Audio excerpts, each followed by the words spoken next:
Assalamualaikum warahmatullahi wabarakatuh. Ketemu lagi ya teman-teman di channel saya. Udah beberapa hari saya tidak upload dikarenakan saya sibuk kerja ya teman-teman.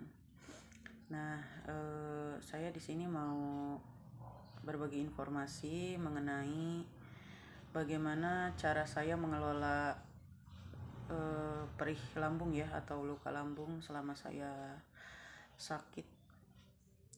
Nah, cara saya adalah mengatur pola hidup saya ya, yaitu pola makan, pola tidur, dan pola pikir saya. Pasti banyak teman-teman yang berpikir ya, bagaimana cara mengelola stres atau mengelola makan saya. Sebelumnya di part 2 itu saya udah cerita bagaimana cara makan saya ya. Nah, cara makan saya untuk yang penderita luka lambung atau GERD anxiety ya, seperti saya yang sudah radang, itu saya menghindari minyak ya teman-teman. Entah itu yang digoreng, entah itu sayur yang ditumis ya, atau memakai bawang-bawangan lainnya, itu saya sangat menghindari. Terus saya benar-benar menghindari yang namanya asam, apalagi itu pedas, atau gula. Itu benar-benar nggak boleh ya. Terigu, kue-kuehan gitu saya nggak makan teman-teman. Jadi selama saya masih masa pemulihan tersebut, saya itu hanya makan nasi teman-teman sama sayur beningnya aja. Nah, terus untuk sayurnya apa sih? Nah, ada beberapa sayur yang tidak boleh dimakan ya, atau yang nggak cocok di perut saya teman-teman. Itu benar-benar gak cocok. Perlu teman-teman ketahui ya sebelumnya, karena kan kita beda-beda perut ya teman-teman. Beda-beda perut. Ada juga yang makan sayur bayam itu nggak cocok. Kalau saya cocok teman-teman. Nah, saya tuh waktu masa pemulihan itu saya nggak cocok makan sawi teman-teman. Sawi, terusnya jagung juga saya nggak cocok, karena saya itu takut dan benar-benar menghindari pantangan. Saya itu tidak mau ngerasain yang namanya nyeri gitu, nggak mau ngerasain yang namanya perih. Itu saya hanya makan oyong, sayur oyong dan sayur bayam aja teman-teman. Nah, itu tata cara pengolahannya gimana sih? Tata cara pengolahan saya itu saya benar-benar enggak memakai minyak teman-teman, enggak pakai bawang putih, apalagi cabai ya. Terus enggak ditumis juga teman-teman, hanya sekedar direbus terus dikasih penyedap rasa aja, sudah seperti itu. Enak gak rasanya? Bagi saya sih enak-enak aja ya teman-teman, karena ya mau bagaimana lagi gitu. Pasti rasanya hambar ya, udah pasti. Ya harus dipaksa gitu teman-teman. Terus yang kedua, jadwal makan saya tentunya dirubah ya teman-teman. Dari yang tadinya 3 kali sehari itu menjadi jadwalnya tuh dari jam 7. Benar-benar pas saya bangun pagi saya minum air hangat. Terusnya saya makan dalam porsi sedikit ya, hanya 1 centong nasi aja. Itu bagi perut saya itu udah kenyang ya, karena emang benar-benar nggak bisa ngerasain kenyang dan lapar teman-teman pada saat itu, karena kan lagi radang ya. Terusnya jam 10 itu saya sudah makan lagi, masih sama ya, 1 centong nasi. Itu tidak saya tambahin, tidak saya kurangi. Walaupun dalam kondisi itu waktu radang lambung tuh saya nggak rasain lapar, nggak rasain kenyang, itu benar-benar nggak ada teman-teman. Terus rasanya apa? Rasanya kembung, terus perih, panas, sakit, pokoknya nano-nano lah. Tapi kok bisa makan? Iya bisa.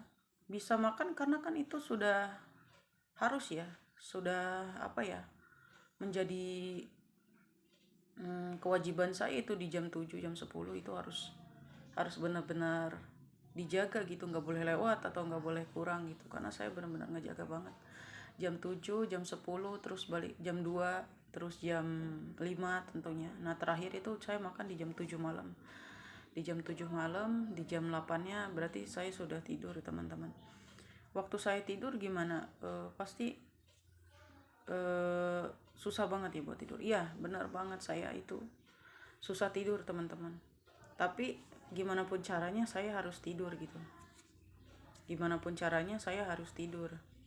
Karena kan di sini saya harus tidur kurang dari maksimal tuh jam 9 ya. Itu maksimal jam 9 itu bagi saya gitu.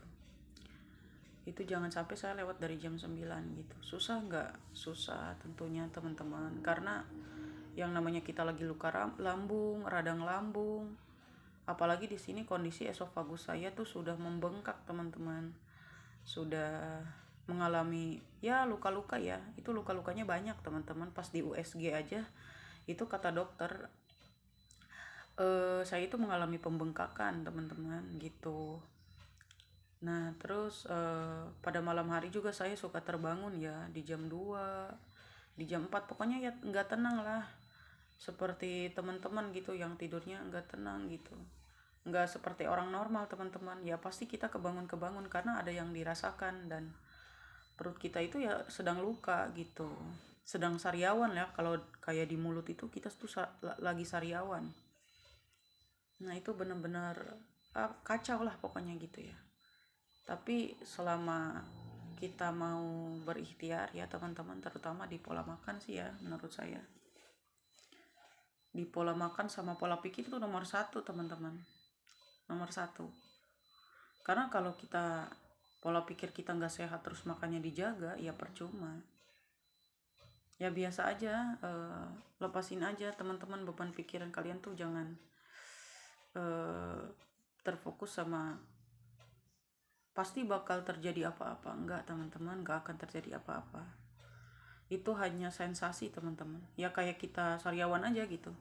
Kita sariawan di mulut kan enggak kita pikirin gitu. Rasa sakitnya kayak gimana, terus aja kita akan makan gitu.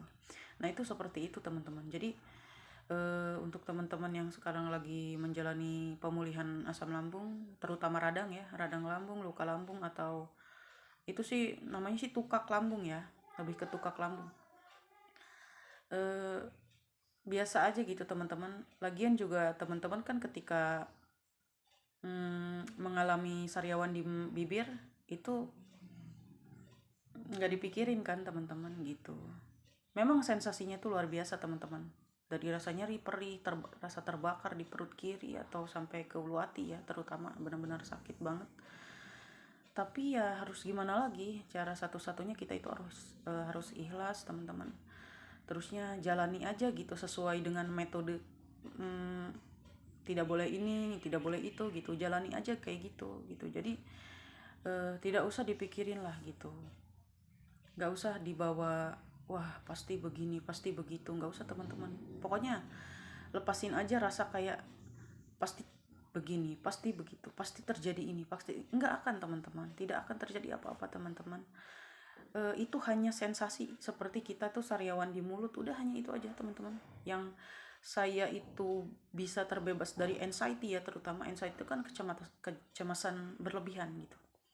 Nah itu yang pertama tuh saya selalu berpikir, kita aja sariawan di mulut itu nggak dipikirin gitu. Kenapa saya sariawan di sini dipikirin gitu? Ya cara satu-satunya kan pertama pengobatan. Terus kita sudah berusaha gitu. Terus kalau kita pikirin emang itu bakal sembuh, emang itu bakal mereda. Itu enggak, malah kita itu ketika stres atau ketika kita panik itu akan datang teman-teman, dan itu akan bertahan perihnya, itu akan bertahan lama dan itu akan nambah pedih gitu ya teman-teman. Jadi sudah jangan dipikirin, apa ya istilahnya, teman-teman belajar ikhlas ya terutama. Terus pola makannya lah teman-teman itu dijaga banget ya. Misal teman-teman ada pikiran kayak gini, kok saya sudah menjaga pola makan, pola pikir, dan pola tidur, kok nggak sembuh-sembuh? Sama saya juga teman-teman. Jadi ketika saya itu berpikiran seperti itu, jangan dipikirin lagi. Jangan dipikirin lagi. Pikirin lagi ketika teman-teman sariawan. Pernah nggak teman-teman bilang kayak gini, kok sariawan saya kok nggak sembuh-sembuh ya? Padahal udah minum obat. Kayak gitu loh. Kan nggak mungkin teman-teman. Namanya juga penyakit. namanya juga kita lagi ada masalah pencernaan. Jadi lepasin pikiran kalian aja gitu. Jadi ya nggak berguna teman-teman dipikirin, nggak berguna. Ya udah lepasin aja gitu. Kita hidup normal aja. Kan perih misal. Iya saya teman-teman saya juga merasakan perih sama banget. Jadi apa yang dirasa teman-teman waktu itu, waktu saya sakit, saya juga sama teman-teman merasakan hal tersebut gitu. Jadi udah jangan panik. Caranya adalah ikhlas, terus teman-teman belajar tawakal ya, menjalani prosesnya, walaupun itu nggak mudah sih menurut saya juga ya, itu benar-benar sulit kan. Ada ya yang ya istilahnya gimana ya, bukan susah-susah gampang sih menurut saya mah, emang susah teman-teman. Kalau sudah radang itu susah banget ya, apalagi menjaga pola pikir tuh susah banget. Caranya udah ikhlas aja teman-teman, ikhlas aja, terus jalani aja metodenya teman-teman. 3P-nya itu dijalani, walaupun ceritanya kok nggak sembuh-sembuh gitu. Kita balik lagi teman-teman, yang menyembuhkan penyakit kita adalah Tuhan yang Maha Kuasa. Jadi teman-teman tidak usah dipikirin. Kita sebagai manusia itu mencoba ikhlas aja gitu. Gitu ya teman-teman. Jaga pola makannya aja udah kayak gitu. Terus kalaupun teman-teman menjaga metode mau apa ya, mau menghindari minyak ya, terutama itu nomor 1 sih menurut saya. Kan minyak tuh nempel di lambung. Sayurnya tuh dilihat ya teman-teman. Teman-teman misalkan saya makan sayur oyong, bisa ya, perut teman-teman kayak gimana makan oyong, bisa apa enggak gitu, itu dites dulu ya teman-teman. Kembung apa enggak gitu, makan bayam kembung apa enggak gitu. Nanti kalau misalkan teman-teman itu enggak cocok, itu dirubah lagi teman-teman sayurnya, terus dites lagi, dicoba lagi. Ini tuh saya juga kayak gitu teman-teman. Jadi enggak langsung saya wah makan ini atau makan sayur itu cocok, makan sayur ini cocok, makan sayur itu cocok, enggak kayak gitu teman-teman. Saya itu banyak mencobanya gitu, wah ini enggak cocok saya ganti, wah ini enggak cocok saya ganti, kayak gitu. Jadi yang namanya luka atau radang lambung tuh semua itu enggak sama, tapi perihnya itu sama teman-teman. Perihnya terus seperti ada yang rasa ganjel ya, rasa ganjel, terus pedih, panas, sakit lah pokoknya sakit lah, menurut saya ini sakit. Dan itu rasanya kayak apa ya, menurut saya tuh kayak dicubit sih, rasanya kayak dicubit terus enggak lepas-lepas gitu teman-teman. Itu benar-benar panas. Mungkin kalau perempuan tuh kayak, menurut saya ya, itu kayak sumilang teman-teman, kayak sumilang tapi yang ada di atas gitu, yang ada di ulu hati. Itu sumilangnya ada di ulu hati gitu. Menurut saya itu rasanya kayak gitu, panas banget. Dan itu nggak lepas-lepas panasnya, itu saya 24 jam teman-teman asli. Terus untuk yang ada yang nanyain juga herbalnya, herbal apa, saya minum kunyit teman-teman, tapi jangan terlalu sering ya teman-teman, jangan terlalu sering minum kunyit teman-teman. Jarang-jarang lah ya, dikasih jeda. Saya waktu itu 3 hari, tapi ini selang aja gitu, 3 hari sekali atau 4 hari sekali, seingat saya aja gitu pas makan kunyit kayak gitu, kayak minum kunyit. Pokoknya yang terpenting tuh jaga pola pikir dan pola makan aja. Itu kalau herbal itu membantu ya teman-teman. Kalau pola makan itu sudah wajib. Walaupun ceritanya di situ kok nggak sembuh-sembuh. Emang kayak gitu teman-teman. Saya itu menjaga pola makan sudah hampir 8 sampai 9 bulan. Berarti kan 1 tahun sekarang nih teman-teman gitu ya. Nah, sekarang saya masih menjalani proses itu masih teman-teman, karena saya juga masih ada yang rasa kadang-kadang ya itu tuh ada datang gitu. Tapi saya sudah bisa mengelola itu gitu. Saya sudah bisa belajar cuek. Kayak gitu ya teman-teman. Nanti kalau misalkan teman-teman mau nanya ya silahkan komen aja, saya siap jawab gitu ya teman-teman. Semoga bermanfaat.